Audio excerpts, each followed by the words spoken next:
ঘটনার পরপরই সন্ত্রাসী রনি আসামি ফারুক, রুবেল ও শামীমের ব্যবহৃত মোবাইলগুলো তাৎক্ষণিকভাবে নিয়ে নেয়, যেন আইন শৃঙ্খলা বাহিনী তাদেরকে ফলো না করতে পারে বা এটা নিয়ে কোনো কাজ না করতে পারে।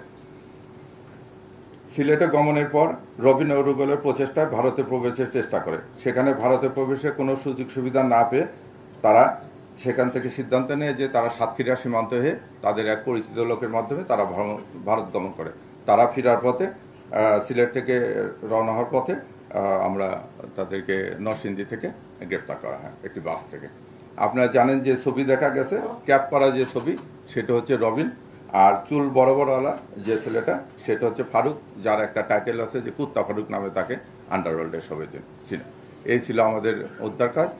এইরকম একটা চাঞ্চল্যকর ঘটনার আমরা মোটামুটি 26 ঘন্টার ভিতরে আমরা সন্ত্রাসীদেরকে চিহ্নিত করতে পারছি এবং তাদেরকে 32 ঘন্টায় আমরা হেফাজতে নিয়ে, আপনারা জানেন যে এই 48 ঘন্টার আগে আমরা এই রসের উদ্ঘাটন করেছি।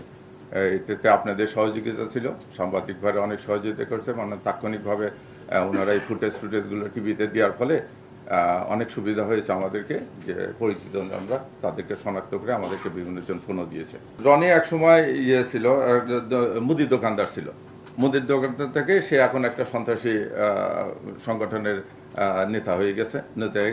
তাদের সঙ্গে আপনি যে কথাটা বলছেন যে শীর্ষ সন্ত্রাসী ইমন এক সময় রনি এবং মামুন তারা সব একই গ্রুপে ছিল, এটা আমরা প্রাথমিকভাবে জানছি। এখন আমরা তাদেরকে ধরে নিয়ে এসেছি, এটা আন্ডার ইনভেস্টিগেশন।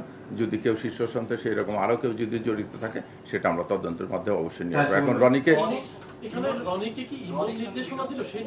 এখন রনিকে গ্রেপ্তার না করা পর্যন্ত এই জিনিসটা আমরা রনিকে, আপনারা জানেন যে রনিকে আমরা গ্রেপ্তার করব। এটা আন্ডারওয়ার্ল্ডের দ্বন্দ্ব, প্রাথমিকভাবে যেটা বলা যাচ্ছে যে আন্ডারওয়ার্ল্ডের দ্বন্দ্ব নিয়ে এটা হয়েছে, কারণ এরা তিনজনই একসঙ্গে ছিল। প্রাথমিকভাবে আমরা এটা নিশ্চিত হয়ে গেছি যে নিহত মামুন, রনি এবং ইমন তারা একসময় এক দলভুক্ত ছিল।